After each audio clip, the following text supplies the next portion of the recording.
forever because I've been so busy, and we had this really bad problem with, like, there was a dead animal in our vents, and they just now got it out. It was a possum. It was a dead possum in my vents.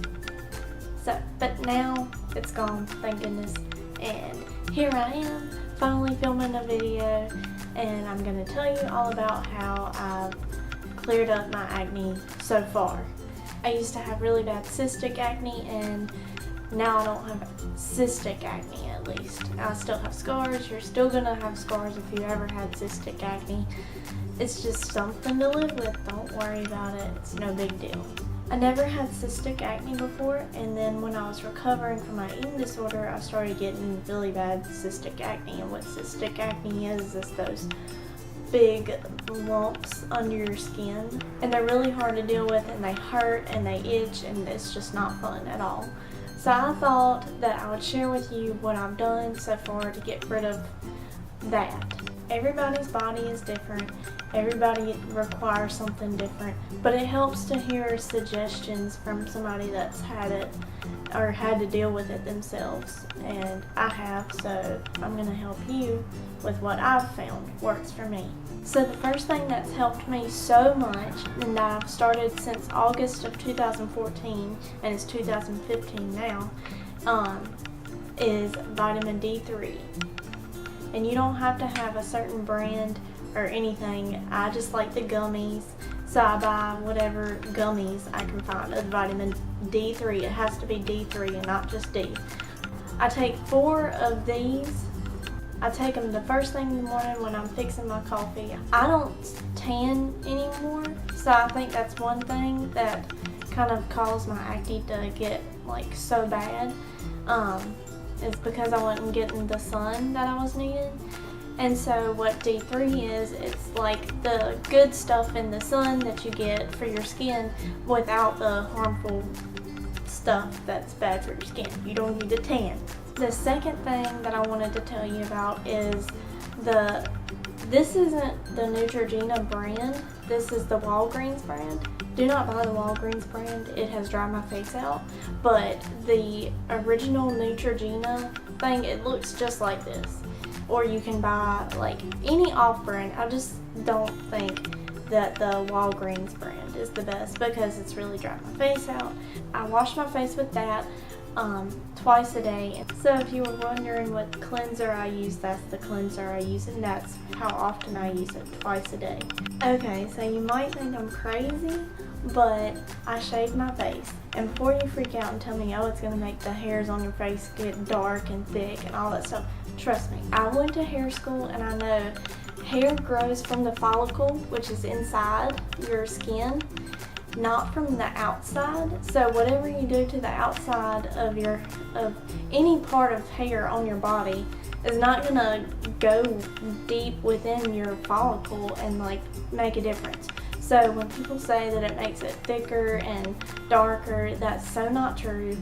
No. So anyways, I shave my face because it gets off the little peach fuzz, and I'm not doing this peach fuzz shaving to like please other people. I'm doing it to save my skin from breaking out anymore. What it does is it gets rid of the peach fuzz, and then you won't have all these little particles that can get caught up in those little tiny hairs and cause more breakouts, because acne is bacteria, and when you have all those little pieces of hair on your face, it can get caught up in there. I don't shave up here because like I don't want to mess up my eyebrows, but I like shave all this area, and be careful with this because you don't want a weird hairline. So yeah, I do that, and I normally do it at night because it like kind of gives your face time to repair overnight. Because when you shave, you know how when you shave your legs and then you go out, and like if you were to get in a pool or if you were to go in the ocean right after you shaved your legs, your skin is really fragile and tender. It's the same thing with your face. It's best to just shave your face at night and then go to bed, and then in the morning your face is like happy. And you might think this is crazy, but I use oil on my face. Lately I've been using tea tree oil and just any old brand, and I'll tell you, this stuff is strong, and my boyfriend hates the smell of it, but I think it helps. It just makes my skin feel good. So before I was using the tea tree oil, I was using this tamanu oil. Right now I'm just trying to figure out what my skin wants, because my skin kind of freaks out when the weather is changing and when the seasons are changing, and right now we're going into spring, and we were just at this point where it was like really dry weather and cold weather, and now we're getting warm, moist weather, and my skin's like, oh my god, what's happening? So I'm just trying to like play with things and figure out which thing my skin wants the most. But with this tea tree oil, I normally take it and I put it on a cotton swab and I rub it all over my face, and then I put it on my décolleté, which is this area, and then I put it on my shoulders because my shoulders break out for some reason. I have no idea what's going on with my shoulders. Like, my body's like mad at me or something. I don't know what my body's doing, but anyways, I love my body. You should love your body too. Let it do its thing. If it wants to break out on your shoulders, let it break out. I mean, well, there's really nothing you can do about it, so that's what I'm saying. Just get over it. Don't worry about it. Just let it do its thing. And they say that tamanu oil helps with like acne scars and dark spots and such. I don't know.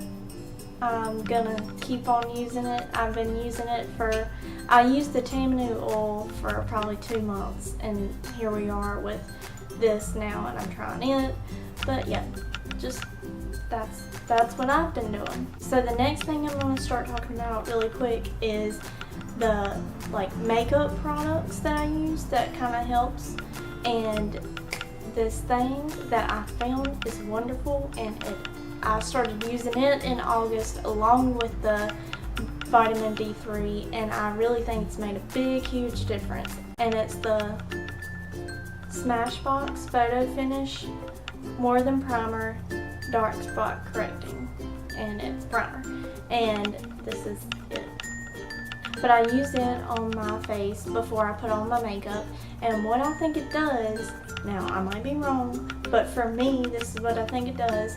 It kind of puts a barrier so the bacteria and like all the stuff that you put on your face and all the stuff that your face encounters within a day and a night or whatever, however long you're going to be wearing makeup and be out in the world. This is the same bottle that I bought in August, and I still have plenty left. I use like a pea-sized amount on my finger and just rub it all over my face and on my eyes too. I think it's a good primer for your eye makeup too. And I never wear makeup without this first, and I love it. Like, if somebody took this from me, I would be so mad.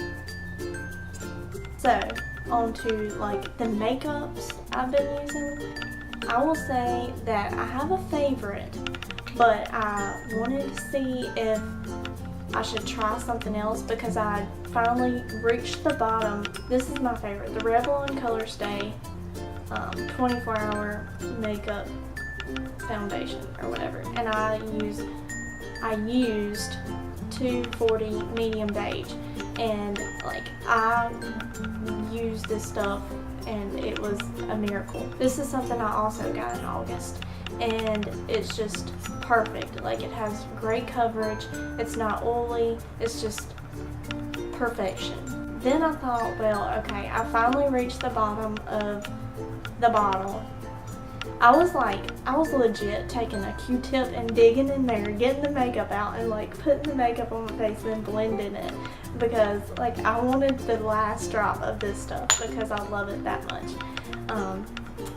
But then I was like, well, maybe I should try something new now that I've finally reached the bottom of the bottle. So I tried this bareMinerals BareSkin foundation.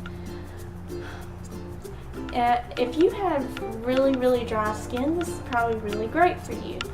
If you have really dry skin with no acne, this is probably really great for you. But I have oily skin with breakouts. This is for me, this was not full coverage enough.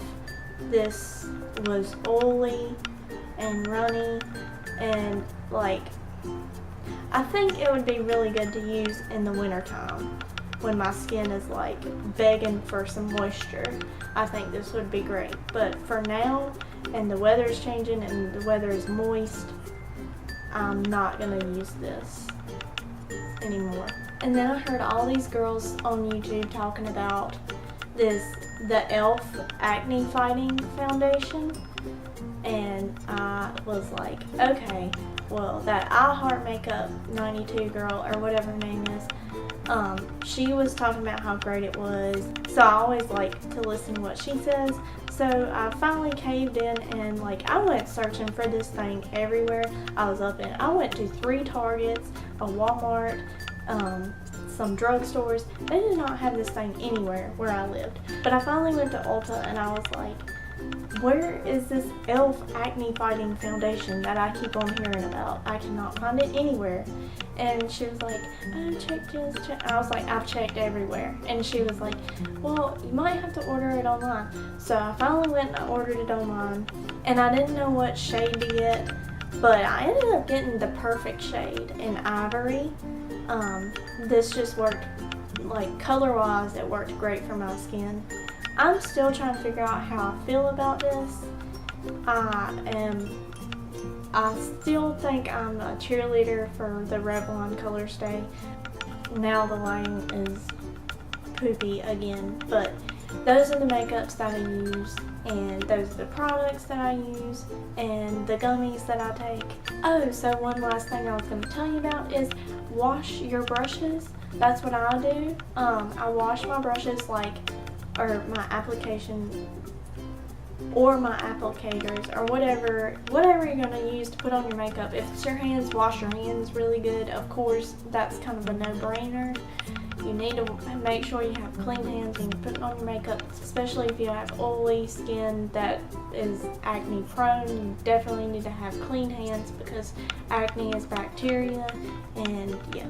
So what I do is I take a clear drinking glass and I put a little bit of dish detergent in it, and then I put hot water in it, and then I put the brush in there, and this probably might not be great for your brushes, but this is what I do to get the bacteria out, and I just feel like this is the cleanest way, and I do not like brush cleaners. My mom used to work for Lancome, and she would use brush cleaners, and I feel like that is nasty because it feels all like slimy and oily, and I really think that stuff just causes problems. So what I do is I do my way with the dish detergent and the clear glass. So I put my brush in there and I keep on dipping it, and then I change the water, and then I make the solution again, and I do the same thing. I just keep on doing that until the water is like clear, and then I take the brush out and I rinse it really good, and then I just lay it out to dry overnight because it takes a while. So if you're gonna wash your brushes, make sure you have time to wash your brushes and wait for it to dry. So yeah, but definitely wash your brushes or your hands or whatever. If you have a sponge thing, I don't know how you clean those sponge things, but clean them. So my camera just stopped filming, so I have to wrap this up really fast, but I just wanted to say you are perfect just the way you are. Don't let acne or skin imperfections bother you or keep you from living your life, a happy life and all that stuff. You're perfect. Just don't worry about it. Give yourself a break. But anyways, thank you for watching, liking, subscribing, and sharing my videos. I really appreciate it, and I can't believe I have this many subscribers now. I think at this point I have 62. I know that's not a lot to some people, but that's a lot to me, and thank you so much for that, and I hope this helped in some way or another. And if you have any suggestions, leave them in the comment section below about what you'd like to see me film next, or if you have acne tips or acne scar tips or anything like that, or stop by and say hey. But anyways, if you want to find me on Instagram or Twitter or Facebook or whatever, or Tumblr, it's all down in the section below, and I hope you have a wonderful week or a wonderful day, and I just realized that I probably have like dots on my face from, I can see it on my nose, but it's blind beside me, and but I just don't want to film this video with my window wide open where people can stare at me while I'm talking to a camera, because that's really cool.